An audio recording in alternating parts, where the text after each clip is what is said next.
बिस्मिल्लाहिर्रहमानिर्रहीम। अस्सलाम वालेकुम। आप देख रहे हैं अलिफ न्यूज़ और मैं हूं आपके साथ माजिद अली। शामिल करते हैं पाकिस्तान और दुनिया भर से ब्रेकिंग न्यूज़ हेडलाइंस। आलमी अदालत में फ़लस्तीन का इसराइली कब्ज़ा ख़त्म करवाने का मुतालबा। फ़लस्तीन के रहनुमाओं ने बैनुल-अक़वामी अदालत इंसाफ में फ़लस्तीनी इलाकों पर कब्ज़े और इसराइल के नाफज करदा नस्ल परस्ती के निज़ाम को ख़त्म करने का मुतालबा किया है। फ़लस्तीनी वज़ीर ख़ारजा रियाज़ अल मालकी और अक़वाम मुत्तहिदा में फ़लस्तीन के एलची रियाज़ मंसूर ने कई आलमी और कानूनी माहिरीन के साथ पीर के रोज़ दी हैग में शुरू होने वाली समातों में फ़लस्तीन की नुमाइंदगी की है। ये समातें 26 फरवरी तक जारी रहेंगी। आलमी अदालत में फ़लस्तीन पर समात को कानूनी करार नहीं देते इसराइल ने रवायती ढटाई का मुजाहिरा करते हुए कहा है कि आलमी अदालत इंसाफ में फ़लस्तीन के तनाज़ा पर होने वाली समात की कानूनी हैसियत को तस्लीम नहीं करते। बैनुल-अक़वामी खबरसा इदारे की रिपोर्ट के मुताबिक आलमी अदालत इंसाफ में गुज़िश्ता रोज़ फ़लस्तीन पर इसराइल के नाजायज़ कब्ज़े पर अक़वाम मुत्तहिदा की हदायत पर समात का आगाज़ हुआ है, जो 1 हफ्ते तक जारी रहेगी। मोदी सरकार की तजवीज़ मुस्तरद, किसानों का एहतजाज जारी रखने का ऐलान। भारत भर में मोदी सरकार की किसान दुश्मन पॉलिसी के खिलाफ एहतजाज करने दिल्ली पहुंचने वाले हज़ारों किसानों ने हुकूमती तजावीज़ मुस्तरद करके एहतजाज जारी रखने का ऐलान कर दिया। भारतीय मीडिया के मुताबिक किसान रहनुमाओं ने मुतालबात की मंजूरी तक एहतजाज मौखर करने से इनकार करते हुए कहा कि आज से एहतजाज दोबारा शुरू हो जाएगा।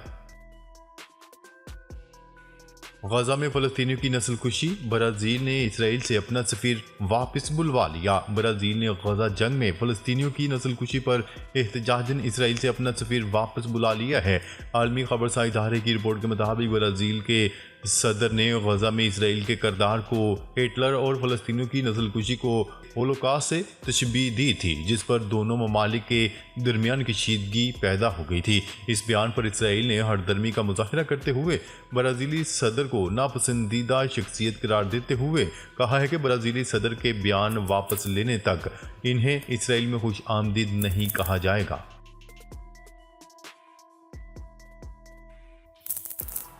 सुहूनी फौजी ठिकानों पर हिजबुल्लाह के ताबड़तोड़ हमले।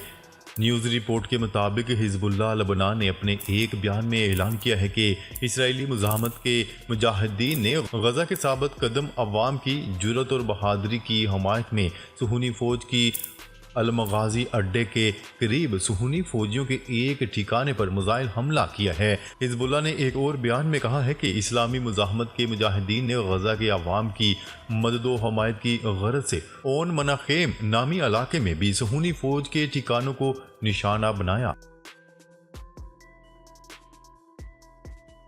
फिनलैंड ने बड़ी खूबसूरती से अमेरिका से दामन चढ़वा लिया। नेटो इत्तेहाद के नए रुकन के वज़ीर आज़म ने पीर के रोज़ कहा है कि फिनलैंड को अपनी सरजमीन पर अमेरिकी जोहरी हथियारों की तैनाती की ज़रूरत नज़र नहीं आती। पोलैंड के एक अखबार को इंटरव्यू देते हुए पोलैंड के वज़ीर आज़म ने कहा कि फिनलैंड में अमेरिकी जोहरी हथियारों की तैनाती की कोई ज़रूरत नहीं है, क्योंकि नेटो खुद जोहरी डिटेरेंस फराहम करता है। हिजबुल्लाह की सुरंगों ने मगरबी मीडिया को चकरा कर रख दिया। फ्रांसीसी अखबार लिबरेशन ने अपनी एक रिपोर्ट में लिखा है कि हमास की सुरंगें अपनी तमाम वस्तुओं और पेचीदगियों के साथ हिजबुल्लाह की सुरंगों के मुकाबले में सादा नजर आती हैं। फार्स न्यूज़ की रिपोर्ट के मुताबिक फ्रांस के लिबरेशन अखबार ने कहा है कि हिजबुल्लाह लबनान ने 30 साल के दौरान 40 से 80 मीटर की गहराई में सैकड़ों किलोमीटर तक सुरंगें खोदी हैं, जो हमास की सुरंगों से ज़्यादा पेचीदा और ख़तरनाक समझी जाती हैं। लिबरेशन अखबार ने दावा किया है कि हिजबुल्लाह लबनान ने शुमाली कोरिया की टेक्नोलॉजी का इस्तेमाल करते हुए ये सुरंगें खोदी हैं। कनाडा का यूक्रेन को 800 ड्रोन अतिया करने का ऐलान। आलमी खबरसा इदारे की रिपोर्ट के मुताबिक कनाडा के महकमा कौमी दिफा के बयान के हवाले से बताया गया है कि वज़ीर दिफा ने गुज़िश्ता रोज़ ऐलान किया है कि कनाडा यूक्रेन को 800 से ज़ायद Sky Ranger R70 multi mission drone system अतिया करेगा। बयान में मजीद कहा गया है कि ये अतिया यूक्रेन के लिए कनाडा की जामिया फौजी इमदाद का हिस्सा है। कनाडा ने फरवरी 2022 से यूक्रेन को $2.4 बिलियन से ज़्यादा की फौजी इमदाद का वादा किया था। मोदी सरकार ने हिंदुस्तान के तालीमी निसाब में रद्दोबदल का मंसूबा तैयार कर लिया। मोदी की क़यादत में आरएसएस के निसाबी किताबें भारतीय तारीख और साइंस को नई शक्ल दे रही हैं। अल जज़ीरा की रिपोर्ट के मुताबिक मोदी की भारतीय जनता पार्टी और इनके हमायती लाखों भारतीय नौजवानों के जहनों पर असर अंदाज होने के लिए दरसो तदरीस का इस्तेमाल करने की सलाहियत रखते हैं।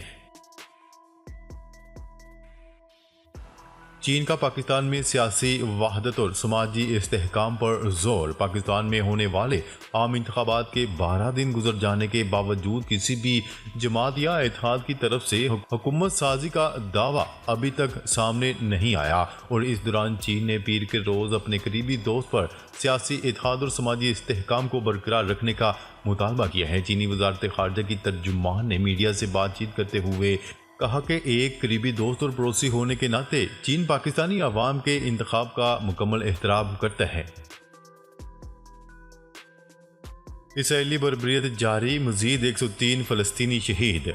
गजा पर इसराइली बर्बरियत का सिलसिला जारी है। 24 घंटों के दौरान इसराइली हमलों में 103 फ़लस्तीनी शहीद और 142 जख्मी हो गए। वजारत सेहत के बयान में कहा गया है कि गजा में गुज़िश्ता साल अक्टूबर से अब तक इसराइली हमलों में शहीद फ़लस्तीनियों की तादाद 29,195 हो चुकी है, जबकि इसराइली हमलों में 69,000 से ज़ायद फ़लस्तीनी ज़ख्मी हो चुके हैं। दूसरी जानिब हमास के पॉलिटिकल ब्यूरो के सरबराह इस्माइल हानिया वफ़द के हमरा काहिरा पहुँच गए।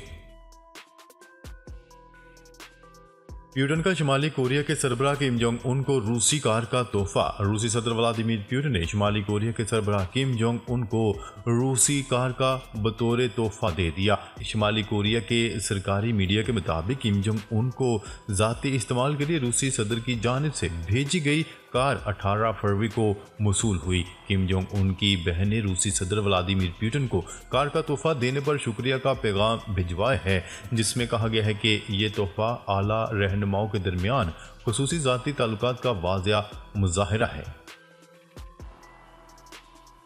कांग्रेस रहनुमा सोनिया गांधी राज्यसभा के लिए बिला मुकाबला मुंतखब। अपोजिशन लीडर और कांग्रेस की सरबराह सोनिया गांधी रियासत राजस्थान से ऐवान बाला के लिए बिला मुकाबला मुंतखब हो गई। भारतीय मीडिया के मुताबिक लोकसभा की 5 बार रुकन रहने वाली कांग्रेस रहनुमा 77 साल सोनिया गांधी पहली बार राज्यसभा की रुकन मुंतखब हो गई। उन्होंने ये नशिस्त राजस्थान से बिला मुकाबला हासिल की है। एप्पल पर भारी जुर्माना आयद होने का इम्कान। यूरोपीय यूनियन की जानिब से मशहूर टेक्नोलॉजी कंपनी एप्पल पर मसाबती कानून की खिलाफ वर्जी पर 53 करोड़ 90 लाख डॉलर जुर्माना आयद करेगी। गैर मुल्की खबरसार एजेंसी की रिपोर्ट के मुताबिक एप्पल पर यूरोपीय यूनियन के कवानीन की खिलाफ वर्जी का इल्ज़ाम है और इसी वजह से जुर्माना आयद किया जाएगा। ये जुर्माना 53 करोड़ 90 लाख डॉलर तक हो सकता है। रिपोर्ट के मुताबिक जुर्माने का ऐलान अगले महीने के शुरू में मुतवक्का है। अफगानिस्तान में शदीद बारिश लैंडस्लाइडिंग से 30 अफराद जाम हक।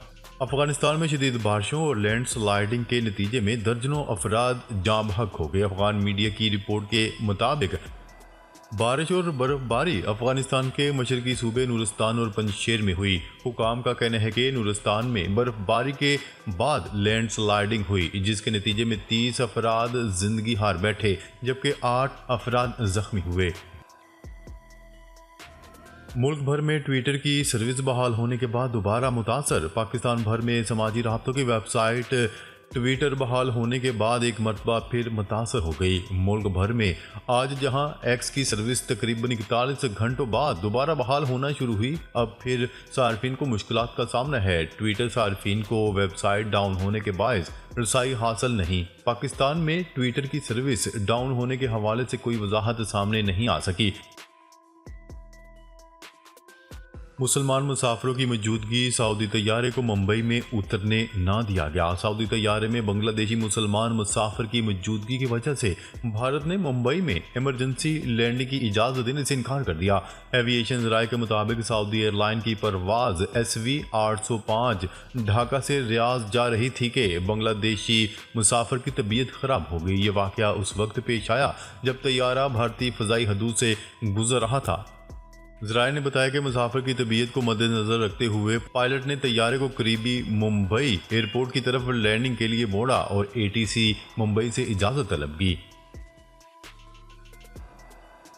अफगान मुज़ाकरात में शराकत के लिए तालिबान की शराइत नाकाबिले अमल थी। अक़वाम मुत्तहिदा के जनरल सेक्रेटरी एंटोनियो गुतेरेस का कहना है कि कतर में होने वाले अफगान मुज़ाकरात में शिरकत के लिए तालिबान ने जो शराइत रखी थी वो नाकाबिले अमल थी।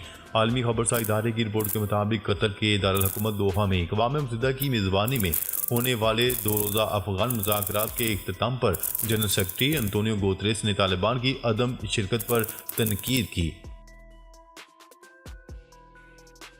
मुबैना धांधली जमात इस्लामी का 23 फरवरी से एहतजाजी मुहिम शुरू करने का ऐलान।